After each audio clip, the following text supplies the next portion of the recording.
Assalamualaikum warahmatullahi wabarakatuh. Perkenalkan, nama saya Abdul Ghafur, mahasiswa PPG dalam jabatan 2025. Gelombang pertama, yakni mahasiswa PPG Daljab IAIN Ambon dengan nomor induk mahasiswa PPG 2503104668 dan nomor peserta PPG 39442900310026. Saya akan melaksanakan tugas uji kinerja dengan praktek mengajar di kelas 7 MTS Hasan Jufri dengan alamat Kebun Agung Lebak, Sangkapura, Bawean, Gresik. Sekian, terima kasih. Wassalamualaikum warahmatullahi wabarakatuh.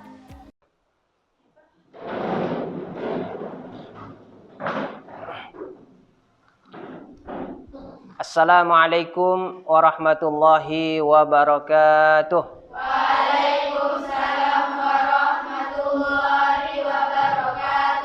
Silakan duduk ke tempat duduknya masing-masing.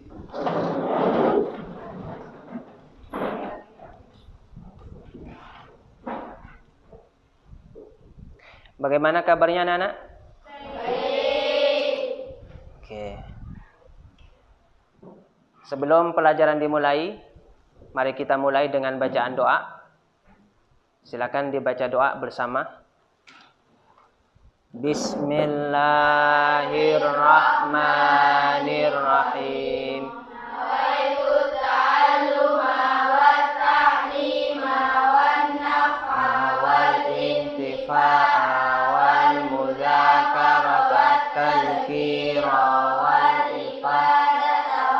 Istifada wal hissa ala tamassuki bi kitabillahi wa sunnati rasulillahi sallallahu alaihi wasallam wa du'ai ilal huda wa dalalata alal khairi ibtiqa'a wajhillahi wa qurbihi wa sawabihi wa husnil khatimati ma'al lutfi wal afiyah wa salahil akibah bi rahmatika ya arhamar rahimin.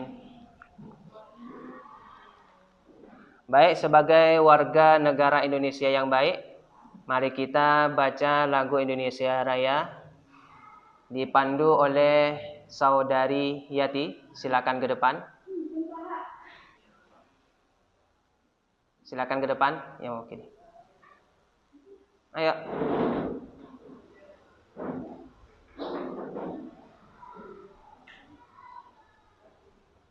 Silakan peserta didik yang lain berdiri.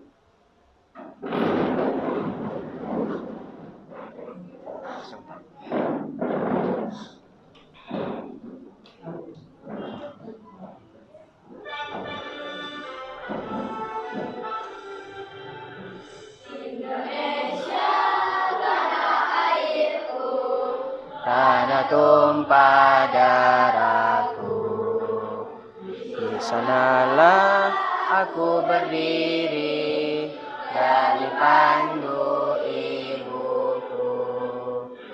Indonesia kebangsaanku, bangsa dan tanah airku. Marilah kita bersatu, Indonesia bersatu. Hiduplah negeriku, bangsaku, rakyatku semuanya.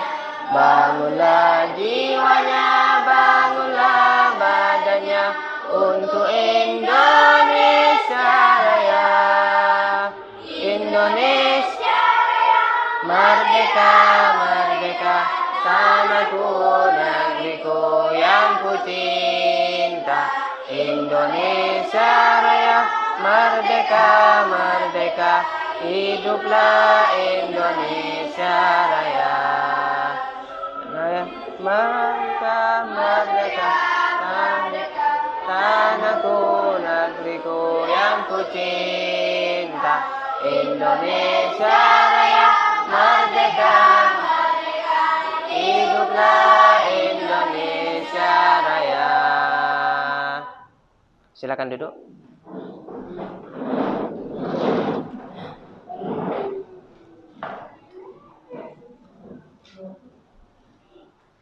Sebelum pelajaran dimulai, saya absen terlebih dahulu. Nanti yang hadir bilang hadirah, yang tidak hadir dibilang alfa atau sakit.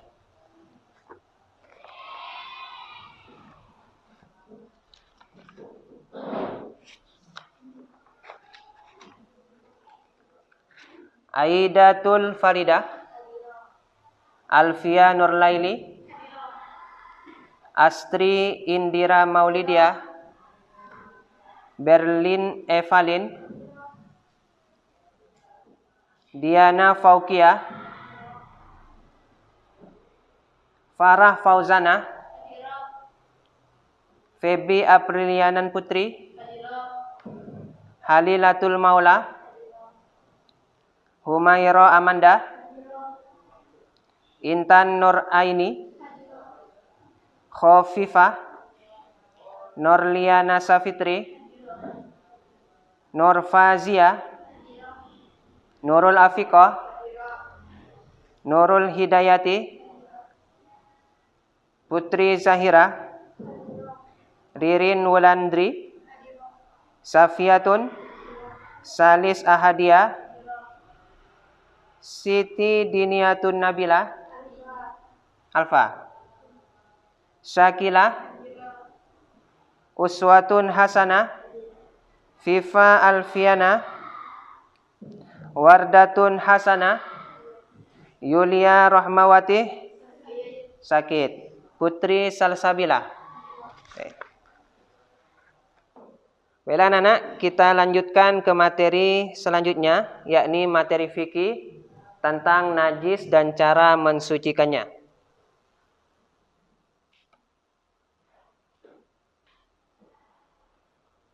Tapi sebelumnya, kita perlu tahu dulu tujuan pembelajaran ini. Yang pertama menjelaskan definisi najis dan hadas. Ini tidak bisa dipisahkan karena antara najis dan hadas ini saling berkaitan. Yang kedua membuat kesimpulan tentang perintah menghilangkan najis dan hadas berdasarkan ayat-ayat dan hadis. Yang ketiga membandingkan jenis-jenis najis ditinjau dari tata cara mensucikannya dan ditinjau dari bentuk barangnya. Yang keempat, membedakan tata cara pelaksanaan bersuci dari hadas kecil dan hadas besar. Yang kelima, mendemonstrasikan tata cara pelaksanaan bersuci dari najis dan hadas sesuai dengan ketentuan baik yang diwajibkan, sangat dianjurkan, dan disunnahkan. Ini TP atau tujuan pembelajaran pada pagi hari ini. Selanjutnya, sebelum kita lanjut ke materi, perlu saya tanyakan ulang terkait materi sebelumnya. Apakah masih ingat atau belum? Tapi mudah-mudahan kami harapkan masih ingat. Apakah air mustakmal bisa digunakan bersuci? Bisa? Ada yang jawab lain enggak? Apakah air mustakmal bisa digunakan untuk bersuci? Tidak. Ada yang bilang tidak, ada yang bilang bisa. Coba acungkan tangan. Yang bilang tidak, acungkan tangan. 1, 2, 3. Oh, kayaknya rata-rata. Tidak. Yang bilang bisa, angkat tangan. Nah, coba saya tanyakan sekarang. Alasannya bisa kenapa? Coba Putih Salsabila. Yang bilang tidak, coba sampean. Oke, jawabannya air mustakmal itu adalah air yang sudah digunakan untuk bersesuci. Jadi jawabannya kalau digunakan lagi untuk bersesuci, maka tidak bisa. Nah, masih ingat materi sebelumnya, anak-anak? Masih. Oke, sebelum kita lanjutkan ke pertanyaan pemantik, perlu kita break dulu dengan semangat pagi. Nanti Bapak guru akan bilang semangat pagi, kalian menjawab pagi, pagi, pagi, luar biasa. Bisa? Oke. Semangat pagi, pagi, pagi, pagi, luar biasa. Oke. Baik anak-anak, kita lanjutkan. Sebelum ke materi inti pada pagi hari ini, kita perlu dulu untuk mengetes pemahaman peserta didik. Apakah sebelumnya pernah dengar istilah najis dan hadas dan seterusnya? Yang ingin saya tanyakan, mengapa seseorang wajib menyucikan najis sebelum melaksanakan sholat? Kenapa seseorang ketika mau melaksanakan sholat wajib membersihkan najis dan hadasnya?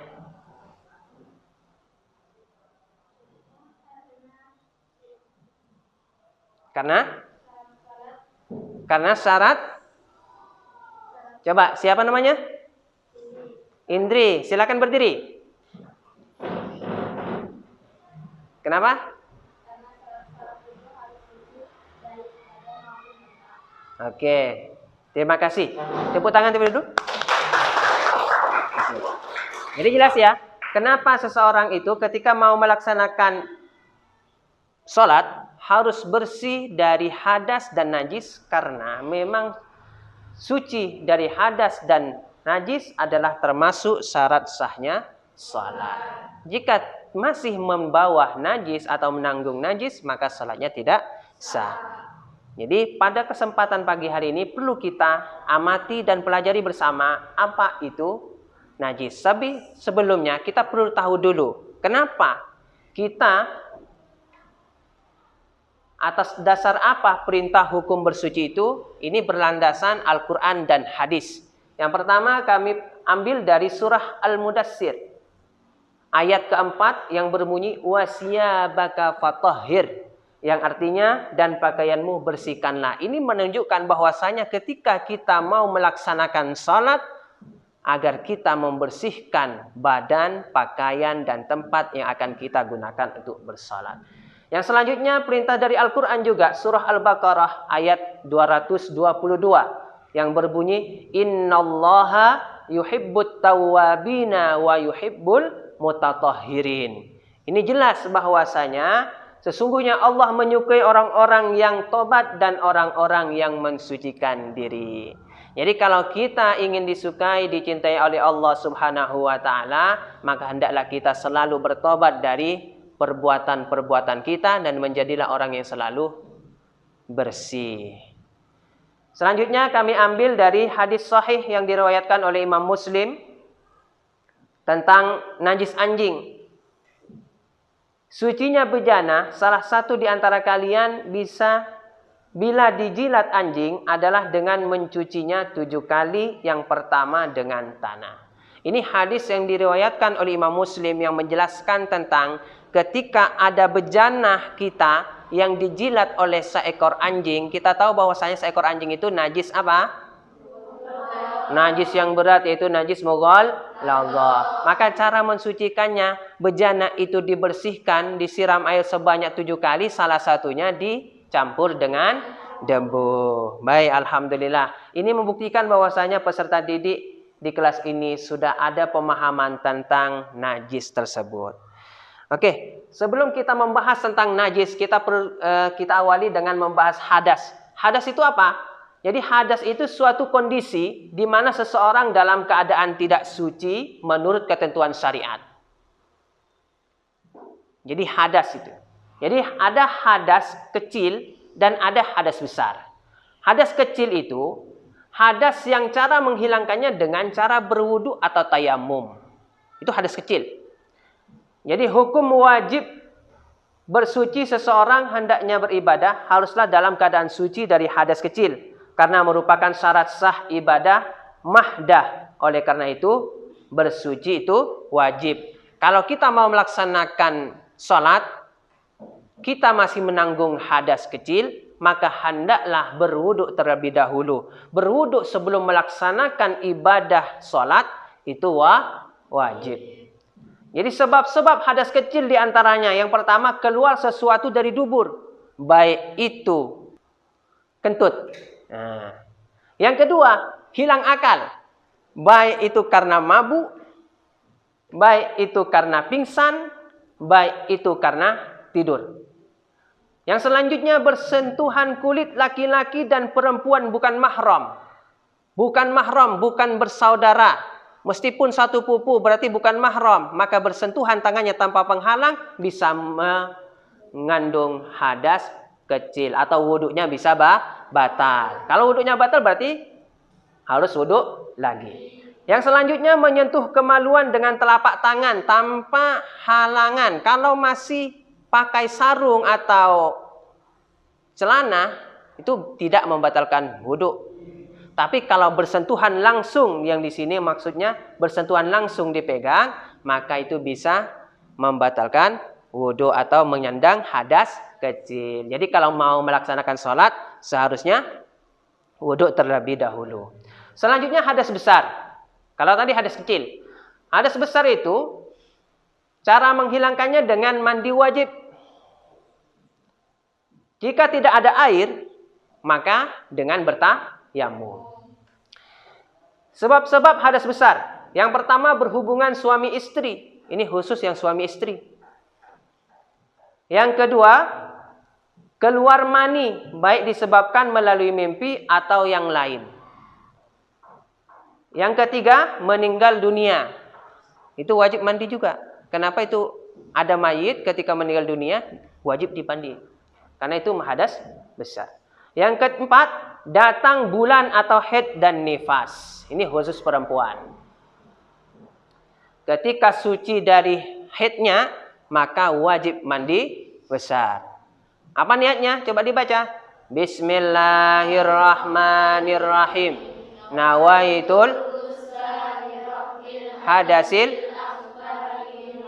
haidi fardan lillahi ta'ala. Kalau suci dari haid berarti tambah minal haidi.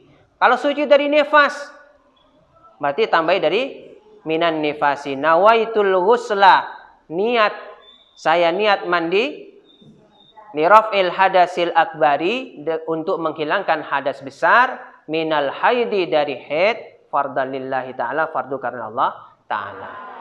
Jika dari nifas, ganti dari minan nifasi. Kalau setelah melahirkan, ganti dengan minal wiladati. Oke. Yang kedua, rukun wajib mandi. Kita tahu bahwasanya setiap pelaksanaan ibadah itu ada syarat rukunnya. Di antaranya juga mandi. Jadi mandi itu ada rukun yang harus terpenuhi. Jika rukun ini tidak terpenuhi, maka mandinya tidak sah. Yang pertama niat. Tadi niatnya.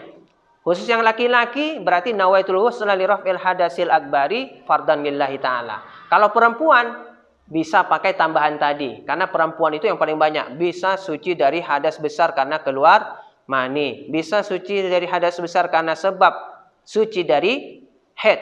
Bisa mandi besar karena sebab suci dari nifas dan wilada. Yang kedua, mengalirkan dan membasuh air ke seluruh tubuh. Ini perlu diperhatikan ketika kita mandi besar. Jangan sampai nanti ada bagian dari tubuh kita yang tidak tersentuh oleh air gitu. Karena di antara syarat rukunnya harus semua kulit. Semua kulit di badan kita harus semuanya tersentuh oleh basuhan air ketika mandi wajib. Yang ketiga, menghilangkan najis kalau ada di badan. Selanjutnya, masih tetap membahas tentang hadas, yakni hadas besar terutama. Jadi sunnah mandi wajib, yang pertama membaca basmalah. Sebelum mandi itu membaca basmalah terlebih dahulu. Ya tentunya kalau mau diawali, kita mau masuk ke jeding, itu ya baca doa. Sebelum masuk, apa doanya? Coba dibaca doa masuk jeding. Bismillahirrahmanirrahim. Allahumma inni a'udzubika minal khubusi wal khaba'is. Baru langkahkan kaki kanan apa kiri? Kiri. Masuk ke jeding dengan kaki kiri. Setelah masuk, baca dalam hatinya. Baca basmalah, gak usah dilafatkan kalau di dalam jeding. Membaca basmalah ketika mau melaksanakan mandi wajib hukumnya sunnah. Yang kedua, berwudu sebelum mandi. Wudu terlebih dahulu, niatnya sama. Nawaitul wudu'a li raf'il hadasil asghari fardan lillahi ta'ala. Wudu terlebih dahulu. Setelah berwudu, menggosok seluruh badan dengan tangan. Takut masih ada najis di badan kita. Jadi dibersihkan. Setelah itu berturut-turut tidak berselang waktu. Jadi setelah itu baru niat mandi dan seterusnya. Basuh seluruh badan kita. Menyeluruh tanpa terkecuali semua kulit badan kita harus tersentuh oleh basuhan air mandi tersebut. Dan selanjutnya larangan bagi orang yang berhadas besar. Jadi ada halangannya bagi orang yang menyandang hadas besar. Yang pertama, salat tidak boleh. Karena dia masih menyandang hadas besar. Yang kedua, tawaf. Yang ketiga, memegang mushaf dan membaca Al-Quran. Biasanya di Al-Quran itu ada tulisan. Pernah baca nggak? La yamassuhu illal mutahharun. Pernah baca? Di mushaf Al-Quran itu ada tulisan biasanya di sampingnya itu. La yamassuhu illal mutahharun. Jangan menyentuh mushaf Al-Quran kecuali dalam keadaan suci. Yang keempat, iktikaf. Ini khusus orang yang haji atau yang umrah. Tapi iktikaf itu bisa di dalam masjid. Nah, di masjid manapun bisa iktikaf. Kalau masih menyandang hadas besar, nggak boleh iktikaf. Yang kelima, khusus wanita haid dan nifas dilarang berhubungan suami istri dan puasa. Ini khusus sebagai perempuan. Nanti kalau sudah bersuami anak-anak, kalau haid dan nifas ditahan dulu. Jangan ya. Nah, itu. Selanjutnya sujud tilawah. Ini juga dilarang kalau kita masih menyandang hadas besar. Selanjutnya kita lanjutkan ke pembahasan tentang najis. Jadi najis secara bahasa itu merupakan bentuk fa'il dari kata najasa yang berarti kotor. Jadi sementara menurut istilah, najis adalah sesuatu yang dianggap kotor oleh syara'. Adapun yang termasuk najis disepakati oleh imam mazhab 4, baik Imam Syafi'i, Imam Ahmad bin Hambal, Imam Abu Hanifah, dan Imam Malik. Yang pertama adalah tinja. Tinja itu apa? Sesuatu yang diproses oleh usus. Ya bisa kata lainnya mohon maaf tai. Setiap tai itu najis. Baik yang keluar dari hewan maupun manusia. Yang kedua mazi. Nah, mazi itu sesuatu yang keluar di kemaluan perempuan dan laki-laki. Sama. Ada mazi, ada wazi. Kalau mazi itu keluarnya sebab karena syahwat. Tapi puncaknya namanya mani. Tapi kalau mani itu suci. Yang najis itu mazi. Kalau madi itu sesuatu yang keluar karena sebab kecapean. Capek olahraga, keluar cairan, keruh. Dan seterusnya itu namanya madi. Itu najis. Yang keempat, darah binatang. Darah binatang apapun. Nyembelih ayam, semuanya terkena darah. Bersihkan dulu kalau kita mau sholat. Karena itu najis. Yang kelima, muntah. Yang keluar dari perut itu. Kalau sampean muntah, itu najis.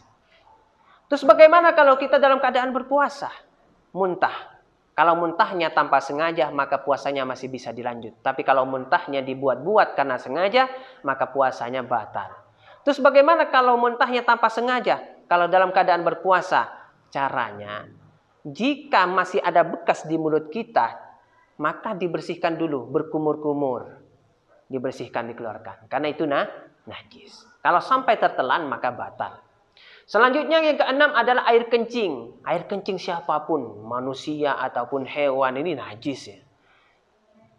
Yang ketujuh, bangkai binatang. Nah, namanya bangkai berarti sudah mati. Jadi kalau ada ayam tetangga mati jangan diambil lalu dimakan, itu gak boleh.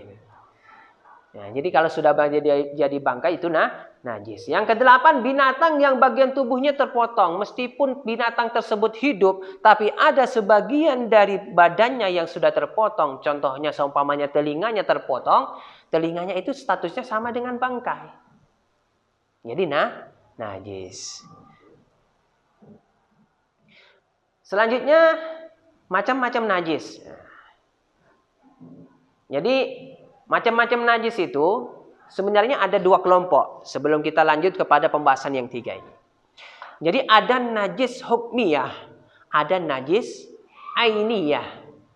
Najis hukmiyah itu adalah najis yang tidak kelihatan wujudnya. Dari tiga sifatnya itu, baik baunya, rasanya, warnanya, itu tidak terlihat. Itu namanya najis hukmiyah. Yang kedua, najis ainiyah. Najis ainiyah itu najis yang kelihatan wujudnya. Baik rasanya, baik baunya, baik warnanya, itu kelihatan sifat-sifatnya ini. Ini najis ainiyah. Kemudian najis ainiyah itu dibagi tiga. Yang pertama najis mukhaffafah. Najis mukhaffafah ini adalah najis yang paling ringan. Yang paling ringan. Najis yang tergolong ringan seperti air kencing bayi. Dicontohkan di kitab-kitab itu, kalau ada anak bayi, laki-laki khususnya, kencing, dan anak bayi tersebut belum makan dan minum kecuali air susu ibu atau ASI. Kencingnya dia masih tergolong najis mukhaffafah. Yang selanjutnya najis mutawassithah. Mutawassithah ini najis yang tengah-tengah. Dibilang ringan yang enggak ringan, dibilang berat ya tidak berat. Jadi tengah-tengah. Najis yang tergolong sedang seperti apa? Darah, nanah, muntah, bangkai, minum-minuman memabukkan. Itu juga najis. Selanjutnya yang terakhir yaitu najis mughalladhah. Kalau tadi ada najis mukhaffafah yang paling ringan, ada yang tengahnya najis mutawassithah yang tengah-tengah, yang di atasnya paling berat namanya najis mughalladhah. Najis mughalladhah ini adalah najis dari hewan anjing atau babi. Baik kencingnya, air liurnya, dagingnya, tulangnya, darahnya, apalagi bangkainya itu najis mughalladhah. Kemudian cara mensucikannya gimana? Ya. Sebelum kita lanjutkan, ini perlu jelaskan juga. Cara mensucikannya kalau najis mukhaffafah, cara mensucikannya cukup memercikkan air pada benda yang terkena najis. Contoh seumpamanya adik kalian dengan kategori tadi ya, anak laki-laki belum makan dan minum kecuali air susu ibu. Kencing seumpamanya di lantai kalian atau di spring bed kalian. Nah, cara membersihkannya cukup dipercikkan air aja di tempat kencingnya itu. Maka bisa dikatakan sudah bersih.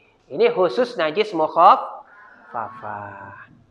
Yang selanjutnya najis mutawassithah. Kalau najis mutawassithah, ini cara membersihkannya tadi harus dihilangkan dulu bendanya. Seumpamanya najisnya itu berupa najis tai ayam. Maka tai ayamnya itu dibersihkan dulu, dibuang sampai bersih. Setelah itu disiram pakai air sampai tiga sifatnya hilang. Yang pertama apa? Warnanya, baunya, rasanya. Kalau sudah tiga sifatnya ini hilang, maka bisa dikatakan suci. Selanjutnya najis mughalladhah. Najis mughalladhah itu najisnya anjing dan babi yang paling berat tadi.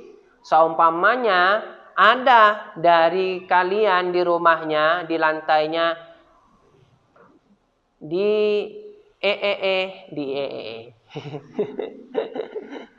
terkena air kencing babi atau anjing seumpamanya, maka caranya bekas air kencingnya itu disiram dulu, dibersihkan dulu. Setelah itu baru disucikan dengan cara disiram 7 kali siraman. Salah satunya dicampur dengan debu. Nah, debunya bisa pakai tanah yang suci. Caranya gimana? Seumpamanya ambil ember yang besar. Yang pertama mungkin pakai campuran tanah tadi. Langsung dicampur dengan tanah atau debu. Langsung disiramkan. Selanjutnya disiram sebanyak 6 kali. Kalau mau sempurna lebih boleh. Ini cara membersihkan najis mughalladhah. Selanjutnya juga karena kita berkaitan tentang ini diantaranya tadi dijelaskan bahwasanya kalau hadas kecil, maka membersihkannya dengan berwudu atau tayamum. Kalau ada air maka bisa wudu saja. Kalau tidak ada air maka bisa bertayamum. Nah, secara bahasa wudu itu berasal dari kata tawaddoa, ya tawaddau. Jadi wudu artinya bersih atau indah. Sedangkan menurut istilah, wudu adalah membersihkan anggota tubuh dengan air yang suci, mensucikan, untuk menghilangkan hadas kecil berdasarkan syarat dan rukunnya. Ingat, yang digunakan itu sama dengan pembahasan sebelumnya. Airnya suci itu air yang mutlak, air suci mensucikan. Ini yang bisa digunakan untuk berwudu. Di antara syarat sahnya wudu, yang pertama harus Islam terlebih dahulu. Islam. Dan saya yakin yang di depan saya ini semuanya Islam. Alhamdulillah. Yang kedua mumayyiz atau tamyiz, bani tambis. Tamyiz bisa membedakan yang benar atau salah. Intinya sudah dewasa. Yang selanjutnya menggunakan air yang suci dan mensucikan. Yang keempat, tidak dalam keadaan berhadas besar. Kalau dalam keadaan berhadas besar ambil wudu, namanya sunnah. Masuk kadi, berarti sunnahnya mandi besar. Itu kalau dalam keadaan hadas besar. Yang selanjutnya, tidak ada yang menghalangi sampainya air pada anggota tubuh yang dibasuh seperti cat, getah, dan sebagainya. Tidak boleh di anggota wudu itu baik wajah, tangan, kaki, dan sebagian kepalanya. Itu ada sesuatu yang sekiranya menghalangi air sampai pada kulit. Jika ada sesuatu yang menghalangi sampainya air pada kulit anggota wudu tadi, maka wudunya itu tidak sah. Yang selanjutnya rukun wudu. Nah, rukun wudu ini bagian dari wudu yang menjadi tiang penyangga utama. Jadi kalau rukunnya tidak terpenuhi, maka wudunya tidak sah. Yang pertama niat. Coba dibaca niat berwudu. Bismillahirrahmanirrahim. Nawaitul wudu'a li raf'il hadasil asghari fardhan lahi ta'ala. Nah, ini talaffuz biniat namanya, anak-anak. Talaffuz biniat itu melafadzkan niat hukumnya sunnah. Kapan niatnya itu dibaca? Niat berwudu itu dibaca ketika awalan kita mengusap wajah. Ketika membasuh wajah, di dalam hatinya berniat. Niat saya ambil wudu untuk menghilangkan hadas kecil karena Allah Ta'ala. Selanjutnya membasuh wajah tadi, muka. Wajah itu batasannya kalau dari atas, mohon maaf ini ya. Dari atas dari ini. Dari tumbuhnya rambut sampai sini. Sedangkan ke samping dari ujung telinga ini sampai ke sini. Ini daerah wajah yang perlu kita basuh ketika berwudu. Selanjutnya membasuh kedua tangan sampai siku. Nah, sunnah hukumnya melebihkan dari siku sini sampai ke sini. Ketika kita membasuh tangan. Ini harus semuanya tekan air sampai sini. Sampai siku. Yang selanjutnya mengusap sebagian kepala. Kalau masih ada rambut, nggak apa-apa. Yang laki-laki semuanya rambutnya sudah pakai minyak, sebagian rambutnya aja. Sah kalau menurut Imam Syafi'i. Kalau nggak punya rambut, ya nggak basuh kayak gini aja. Seluruh kepalanya. Selanjutnya yang kelima, membasuh kedua kaki sampai mata kaki. Dilebihkan dari mata kaki. Sunnah hukumnya ketika kita berwudu.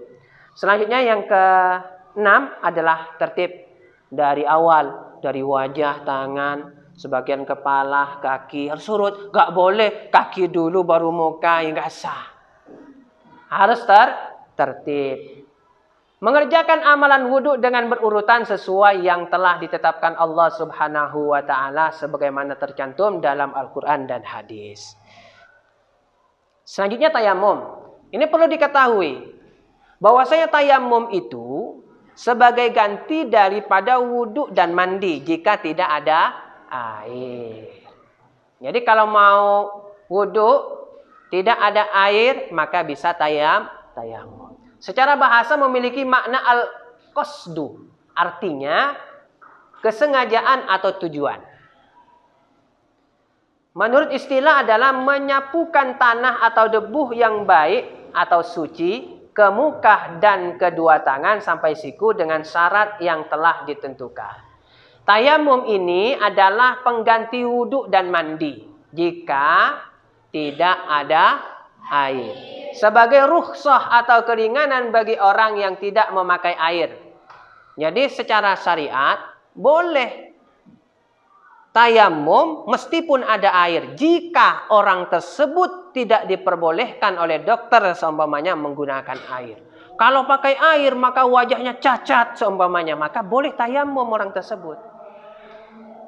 Karena beberapa halangan yang menyebabkan seseorang boleh melakukan tayamum. Ya, tadi di antara syarat umumnya adalah tidak ada air.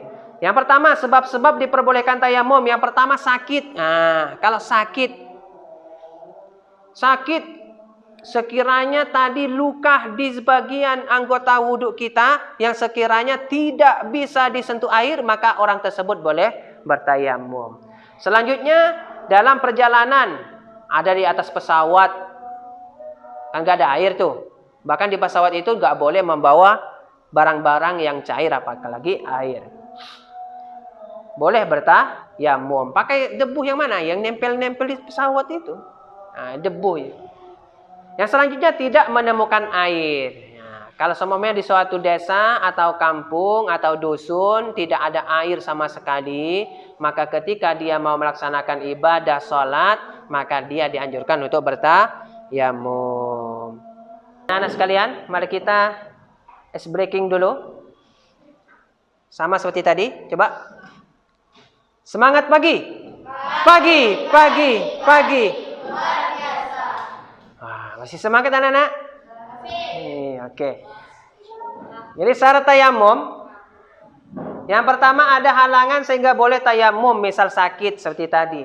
Yang kedua sudah masuk waktu sholat. Jadi kalau kita tidak menemukan air untuk melaksanakan sholat, waktu itu boleh tayamum. Jadi tayamum itu dengan syarat-syarat tertentu. Yang ketiga sudah diusahakan mencari air dan benar-benar tidak ada. Sudah berusaha mencari air untuk berwudu tapi memang benar-benar tidak ada. Maka boleh tayamum. Yang selanjutnya menggunakan debu atau tanah yang suci. Yang selanjutnya menghilangkan najis sebelum melakukan tayamum. Rukun tayamum yang pertama niat. Coba dibaca niat tayamum. Bismillahirrahmanirrahim. Nawaitu tayammuma listibahatis sholati fardhan lillahi ta'ala. Ini niatnya. Yang selanjutnya menyapu muka dengan debu. Cara menyapunya jangan langsung ditepuk sekaligus, nanti mukanya jangan didebu semua. Tapi ditepuk gini, ambil debu, nah seperti ini, baru diusapkan ke muka kita. Selanjutnya menyapu kedua tangan sampai siku dengan debu, sama dengan prakteknya wudhu tadi. Jadi cuma dua ini. Wajah dan muka. Wajah dan muka, wajah dan kedua telapak tangan. Yang selanjutnya tertib dan berurutan. Jadi berurutan dari wajah ke tangan.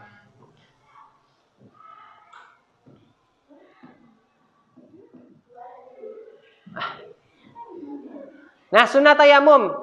Yang pertama membaca basmalah sama dengan wudhu tadi. Yang selanjutnya mengembus atau meniup debu dari tapak tangan agar debu yang menempel tipis. Jadi ambil debu tadi, bisa begini, bisa diserup. Diserup.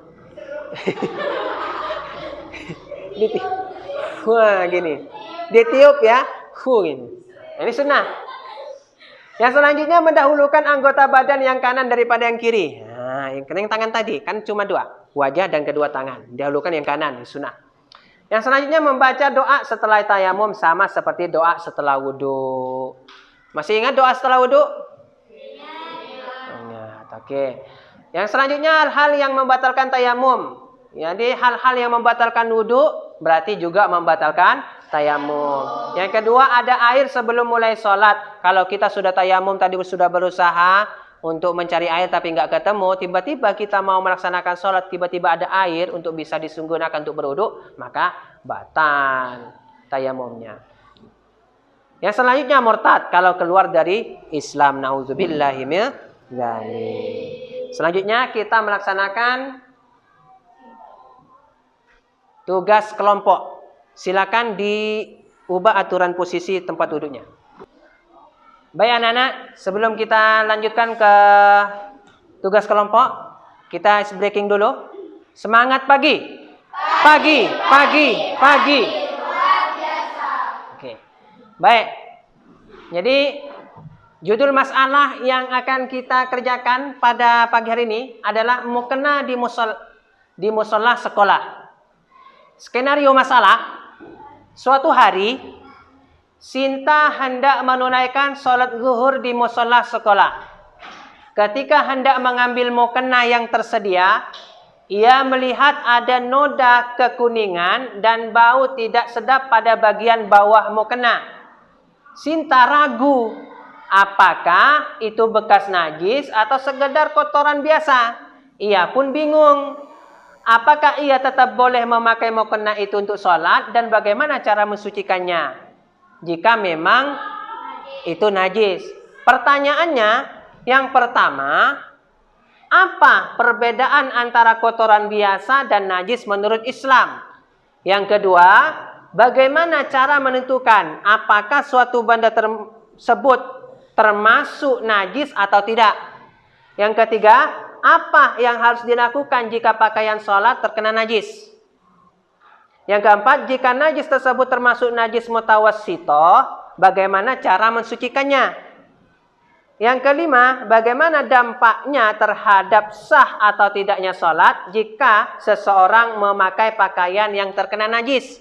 Dan yang terakhir, apa hikmah dari aturan Islam dalam menjaga kebersihan pakaian dan tempat sholat? Baik anak-anak, silahkan dimusyawarahkan, dikerjakan bareng, dicarikan solusinya dan jawabannya bersama. Silakan dikerjakan.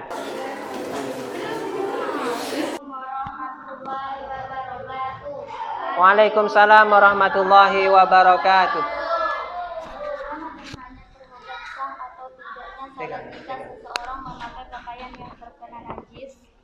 Salat tidak sah jika dilakukan dengan pakaian yang terkena najis dan belum disucikan.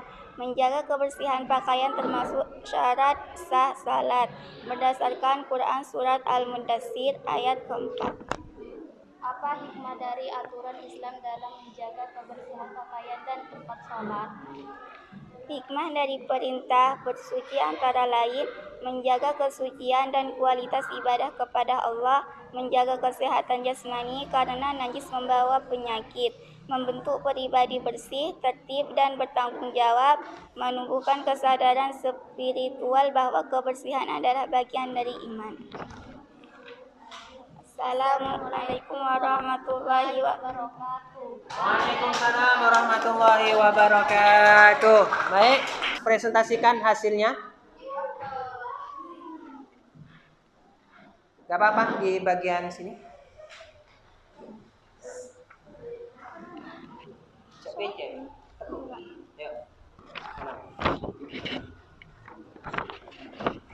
Assalamualaikum warahmatullahi wabarakatuh. Waalaikumsalam warahmatullahi wabarakatuh.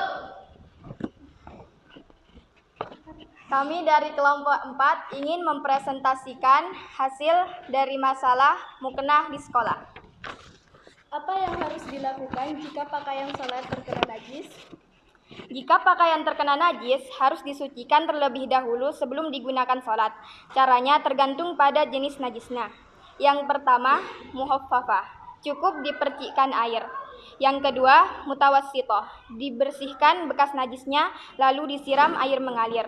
Yang ketiga, mughalladah, dicuci 7 kali, salah satunya dengan air bercampur tanah. Jika najis tersebut termasuk najis mutawassithah, bagaimana cara menyucikannya? Jawabannya adalah jika najis mutawassithah dapat berupa najis ainiyah masih tampak atau hukumnya tidak tampak, cara mensucikannya adalah jika najis ainiyah Bersihkan terlebih dahulu sifat najis, warna, bau, dan rasa, kemudian disiram air mengalir sampai bersih. Jika najis hukumnya, cukup disiram air mengalir ke seluruh bagian yang terkena, meskipun bekasnya tidak terlihat. Sekian presentasi dari kami. Apabila ada salah kata, mohon maaf. Wassalamualaikum warahmatullahi wabarakatuh. Waalaikumsalam warahmatullahi wabarakatuh. Tepuk tangannya untuk kelompok 4. Oke, silakan kelompok 5. Yang terakhir.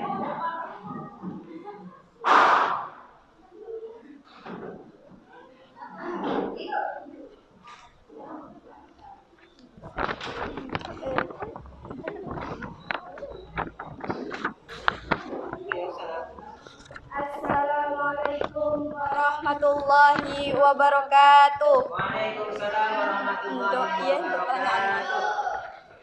Bagaimana dampaknya terhadap sah atau tidaknya sholat jika seseorang memakai pakaian yang terkena najis? Sholat tidak sah jika dilakukan dengan pakaian yang terkena najis dan belum disucikan. Menjaga kebersihan pakaian termasuk syarat sah sholat berdasarkan Quran Surat Al-Mudaththir ayat 4, dan pakaianmu bersihkanlah.